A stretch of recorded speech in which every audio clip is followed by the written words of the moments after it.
அனபாயன் இரண்டாம் குலோத்துங்கன். அத்தியாயம் 8. யார் அந்த சித்தன்ன தேவன்?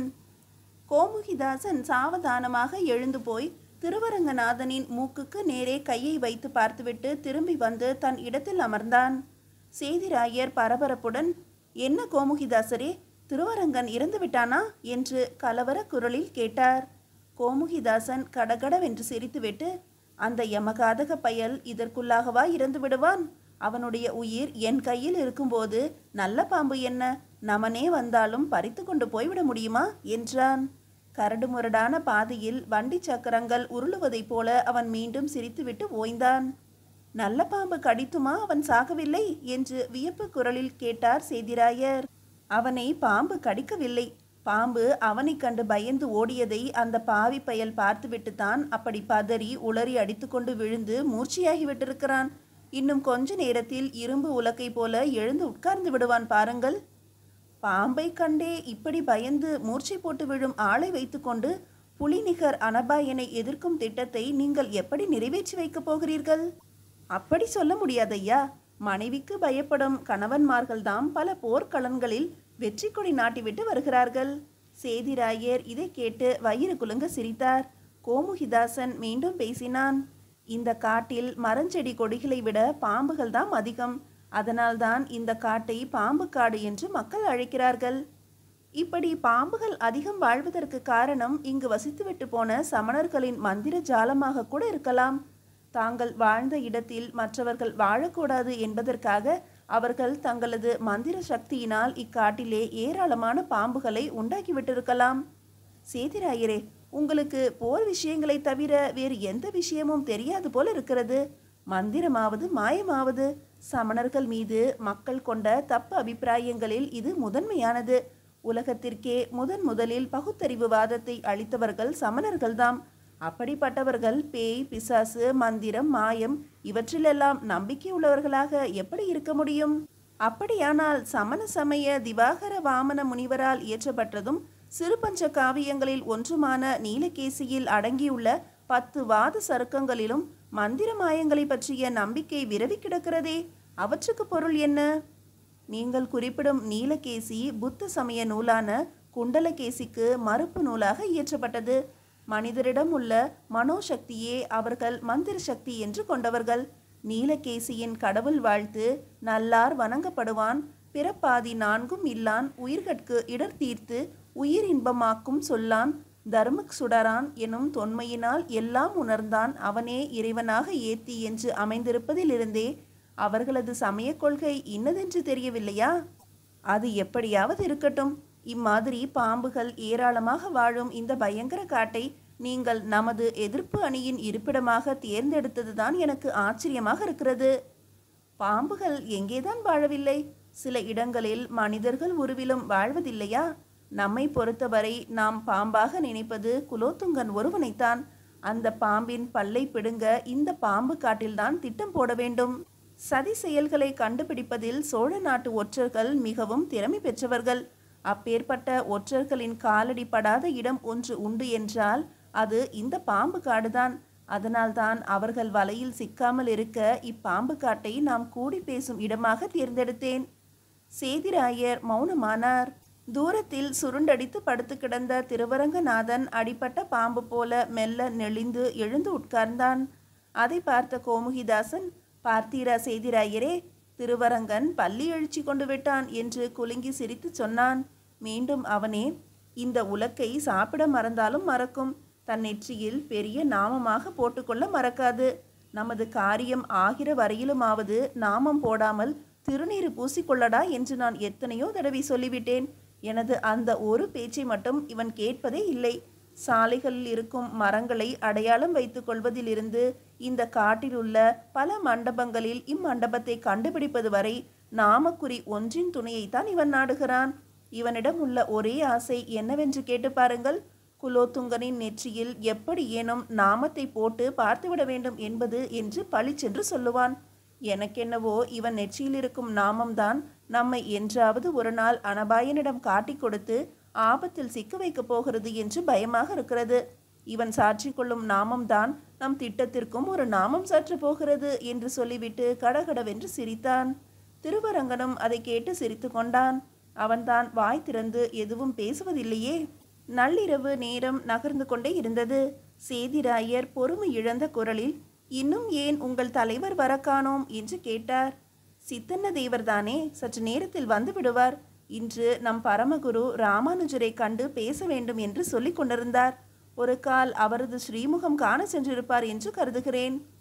ஸ்ரீராமானுஜர் நமது நோக்கத்திற்கு ஆதரவு தருகிறாரா என்று கேட்டார் சேதிராயர். நமது நோக்கத்திற்கு ராமானுஜரின் ஆதரவு இருக்கிறது. ஆனால் நமது திட்டத்திற்கு தான் அவரது ஆதரவு கிடைக்கவில்லை. நமது திட்டம் என்ன? தில்லை கோவிந்தராச பெருமாள் மூர்த்தத்தை திருச்சிற்றம்பல முன்றில் இருந்து அனபாயன் அகற்றாமல் தடுப்பது. நான் அதை கேட்கவில்லை. அனபாயனின் அந்த செயலை தடுப்பதற்குரிய நமது திட்டம் என்னவென்று கேட்கிறேன். அதை சித்தன்ன தேவர்தான் உங்களுக்கு தெரிவிப்பார். சேதிராயர் ஏதோ யோசனையில் ஆழ்ந்தார். அதை அறிந்த கோமுகிதாசன் அவரை அப்படி சிந்திக்க ஒட்டாமல் தடுப்பது போல, சேதிராயரே, நீங்கள் காடவராயரிடம் சென்று பகிரங்கமாக அவரையும் அரசன் அனபாயனையும் பயமுறுத்துவது போல பேசிவிட்டு வந்திருக்கிறீர்களே, அதனால் உங்களுக்கோ எங்களுக்கோ ஏதேனும் ஆபத்து நேர இடமாகுமா என்று கேட்டான். நானும் இப்போது அதை பற்றி தான் சிந்தித்து கொண்டிருக்கிறேன். நீங்கள் என்னை காடவராயரிடம் அனுப்பும் போது நான் இதை பற்றி எண்ணி பார்க்கவே இல்லை. பேசிவிட்டு வந்த பிறகுதான் அவரிடம் அப்படி என் எதிர்ப்பை அத்துணை பகிரங்கமாக தெரிவித்திருக்க கூடாது என்ற எண்ணம் தோன்றியது. ஆயினும் பாதகமில்லை. நான் ஒரு சிற்றரசன். என்னிடம் நன்கு பயிற்சி பெற்ற படைகள் இருக்கின்றன. அவற்றை கொண்டு போரிடத்தக்க மன வலிவும் உடல் வலிவும் என்னிடம் நிறையவே இருக்கின்றன. அப்படி ஏதேனும் ஆபத்து வந்தால் என்னை தற்காத்து கொள்ள என்னால் முடியும் என்று முரட்டு குரலில் கரகரத்தார் சேதிராயர். உங்கள் விஷயம் சரி, எங்கள் கதி என்று கேட்டு சிரித்தான் கோமுகிதாசன். உங்களுக்குத்தான் திருவரங்கநாதன் இருக்கிறானே, இந்த ஸ்ரீரங்கத்து உலக்கை ஒன்றே போதாதா சோழர்களிடமிருந்து உங்களை தற்காத்து கொள்ள என்று சொல்லி சேதிராயரும் நகைத்தார். சிறிது நேர மௌனத்திற்கு பிறகு, சேதிராயரே, நேற்று நான் ஒரு விஷயம் கேள்விப்பட்டேன். உங்களது மகள் முக்கோக்கிழாநடியை குலோத்துங்கனுக்கு மனம் செய்விக்க வேண்டும் என்று அவனுடைய அன்னை தியாகபதாகை முயற்சி செய்கிறாராமே. அதனால்தான் அவளை தண்டி ஆசிரியரிடம் அனுப்பி தமிழும் சம்ஸ்கிருதமும் கற்க செய்திருக்கிறீர்களாம். தமிழ் கலையின் மூலம் குலோத்துங்கனின் இதயத்தை முக்கோக்கிழாநடியின் இதயத்தோடு ஒட்ட வைக்க முயற்சி பண்ணுகிறாராம். இது எவ்வளவு தூரத்துக்கு உண்மை என்று கேட்டான். நீங்கள் சொல்வது ஓரளவு உண்மைதான். ஆனால் அப்படி நடக்கும் என்று நான் நம்பவில்லை. அனபாயனின் தில்லை திருப்பணியை நீங்கள் எதிர்க்கிறீர்கள் என்பதாலா? அதுவும் ஒரு காரணம். என்றாலும் காடவராயரின் மகள் ஏழிசை வல்லபி அதற்கு தடையாக இருக்கிறாள் என்பதுதான் முக்கிய காரணம். அந்த தடை நீங்கிவிட்டால் அதெப்படி முடியும்? குலோத்துங்கனை அவளை காதலிக்கிறானே. அவனுடைய காதலையும் அவளுடைய காதலையும் முறிக்க எத்தனையோ வழிகள் இருக்கின்றன. அப்படி முறிந்துவிட்டால், முறியச் செய்துவிட்டால் நீங்கள் என்ன செய்வீர்கள் என்றுதான் கேட்கிறேன். சேதிராயர் சற்று நேரம் தடுமாறிவிட்டு, அப்படியெல்லாம் ஒன்றும் நடக்காது, நான் அப்படி நடக்கவும் விடமாட்டேன் என்று குழறினார். உங்களது மகள் சோழ நாட்டின் அரசு இருக்கையில் அமர்வதையா நீங்கள் விரும்பவில்லை? ஆமாம். ஏனென்றால் அதைவிட பெரிதாக தில்லை கோவிந்தராசரை கடலில் இடும் தீய செயலை தடுக்கும் திட்டத்தை நான் மதிக்கிறேன். என் மகள் சோழ நாட்டின் பட்டத்து அரசியாக ஆவது எனக்கு பெரிதல்ல. நம் வைணவ சமயத்திற்கு நேரவிருக்கும் அந்த பெரும் குறையை போக்குவதுதான் எனக்கு பெரிது. நல்லது சேதிராயரே, உங்களது பெருமாள் பக்தியை இன்றுதான் நான் அறிந்தேன். ஆனால் இப்படி நீங்கள் சொல்லிக் கொண்டிருந்தால் மட்டும் போதாது, காரியத்திலும் செய்து காட்ட வேண்டும். என்ன செய்ய வேண்டும் என்கிறீர்கள்? மலரியில் தங்கியிருக்கும் உங்கள் மகளை நாளைக்கே சென்று அழைத்து கொண்டு வந்துவிட வேண்டும். அவளை இனியும் அங்கு விட்டு வைப்பது தவறு. ஒட்டக்கூத்தரும் அருள்மொழி தேவரும் அவள் மனதை கெடுத்து சைவ சமயத்தில் சேர்த்து உங்களுக்கே எதிரியாக்கி விடுவார்கள். உங்கள் யோசனைப்படி நாளைக்கே மலரிக்கு சென்று முக்கோக்கிழாநடியை திருக்கோவிலருக்கு அழைத்து வந்து விடுகிறேன். திருவரங்கநாதன் எழுந்து மண்டபத்தின் உள்ளே போய் அகல் விளக்கின் திரியை தூண்டிவிட ஒரு சிறு குச்சியை எடுப்பதற்கென கீழே குனிந்தான். அப்போது காட்டின் தொலை தூரத்தில் ஒரு குதிரை கனைக்கும் ஒலி பயங்கரமாக எழுந்தது. பள்ளி மண்டபங்களில் அந்த ஒளி மோதி எதிரொலித்தது. அதைத் தொடர்ந்து குதிரை பாய்ந்து வரும் குளம்புலியும் லேசாக கேட்டது. கொட்டாங்குச்சியை தாள லயத்தோடு பாறையின் மீது கவிழ்த்து தட்டுவது போல அந்த குதிரை ஓடி வரும் குளம்போசை கேட்டது. கோமுகிதாசன் உற்சாகத்தோடு நிமிர்ந்து அமர்ந்து கொண்டான். திருவரங்கனும் அவ்வாறே சுறுசுறுப்படைந்தான். சேதிராயர் மட்டும் ஒருவித அச்சத்தால் அப்படி இப்படி ஆடாமல் அசையாமல் அமர்ந்திருந்தார். குதிரையின் குளம்பொலி மிக மிக நெருங்கிவிட்டது. நிசப்தமான அந்த இரவு நேரத்தில் அந்த சப்தம் பயத்தை உண்டு பண்ணுவதாக இருந்தது. குதிரை பள்ளி மண்டபத்தின் எதிரே வந்து நின்றது. அதே சமயம் கோமுகிதாசன் உள்ளே திரும்பி பார்த்து, திருவரங்கா என்று குரல் கொடுத்தான். அடுத்த கணம் மாடத்தில் எரிந்து கொண்டிருந்த அகல் விளக்கு பட்டென்று அணைந்து எங்கும் இருள் சூழ்ந்தது. இது கண்ட சேதிராயர் திடுக்குற்று, ஏன் விளக்கை அணைத்து விட்டீர்கள் என்று கேட்டார். அணைக்கவில்லை, அது தன்னாலேயே அணைந்து விட்டிருக்கும் என்று மெல்ல சிரித்து சொன்னான் கோமுகிதாசன். ஒருவர் முகம் ஒருவருக்கு தெரியாத அத்துணை கரிய இருள் அந்த கானகத்தில் கவிவிட்டது. ஏதோ ஒரு இருண்ட குகையில் அடைபட்டு கிடப்பது போல எல்லோரும் இருளின் வடிவாய் அமர்ந்திருந்தனர். குதிரை மீதிருந்து யாரோ கீழே குதிக்கும் சத்தம் கேட்டது. வருவது சித்தன்ன தேவரா என்று தனிந்த குரலில் கேட்டார் சேதிராயர். ஆம், அவர்தான் வந்திருக்கிறார். ஒரு நெடிய உருவம் மண்டபத்தை நோக்கி வந்தது. இருள் தேவியின் கற்ப கிரகத்தில் நுழைவது போல அந்த பள்ளி மண்டபத்தினுள் நுழைந்து தாழ்வரத்தின் மூலையில் போய் ஒரு உடைந்த தூணின் மேல் அது உட்கார்ந்தது. அத்துணை இருள் மண்டி கிடந்த அந்த இடத்தில் அந்த உருவம் கொஞ்சம் கூட தட்டு தடங்களின்றி நடந்து போய் அமர்ந்தது சேதிராயருக்கு பேராச்சரியமாக இருந்தது. அவரை அறியாமல் அவர் மனதில் ஒருவித அச்சம் வந்து குடி புகுந்தது. எத்தனையோ போர்க்களங்களில் நெஞ்சுக்கு நேரே ஈட்டி பாய்ந்து வந்தபோது கூட கடுகளவும் கலங்காத அவர் மனம் இப்போது கலங்கி தவித்தது. தம் கண்ணின் ஒளி அனைத்தையும் ஒன்று கூட்டி அந்த உருவத்தை உற்று பார்க்க முயன்றார். ஏதொன்றும் சரியாக அவரது கண்களுக்கு புலப்படவில்லை. அதிகாய பாகுவான நெடிய உருவம் என்று மட்டும் தெரிந்தது. காவி உடையோ அல்லது கருப்பு ஆடையோ அணிந்திருக்க வேண்டும். முகத்தில் தாடியும் மீசையும் நிறைய வளர்ந்திருக்க வேண்டும். மற்றபடி வேறு எதையுமே அவரால் நிதானிக்க முடியவில்லை. கோமுகி, என்ன பேசாமல் அமர்ந்திருக்கிறாய் என்று கேட்டது கரிய உருவம். அந்த குரல் ஆண் குரல்தான், வாலிப குரல் போலவும் இருந்தது. வந்தது சித்தன்ன தேவர்தானா என்பதை கவனமாக பார்த்து கொண்டிருந்தேன் என்று சிரித்தபடி சொன்னான் கோமுகிதாசன்.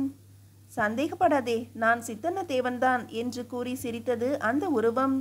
சற்று நேர மௌனத்திற்கு பிறகு சித்தன்ன தேவன் கேட்டான், திருவரங்கநாதன் இருக்கிறானா என்று. அதோ உட்கார்ந்திருக்கிறான். உன் பக்கத்தில் அமர்ந்திருப்பது யார்? திருக்கோவலூர் சிற்றரசர் விக்ரம சோழ சேதிராயர். அப்படியா?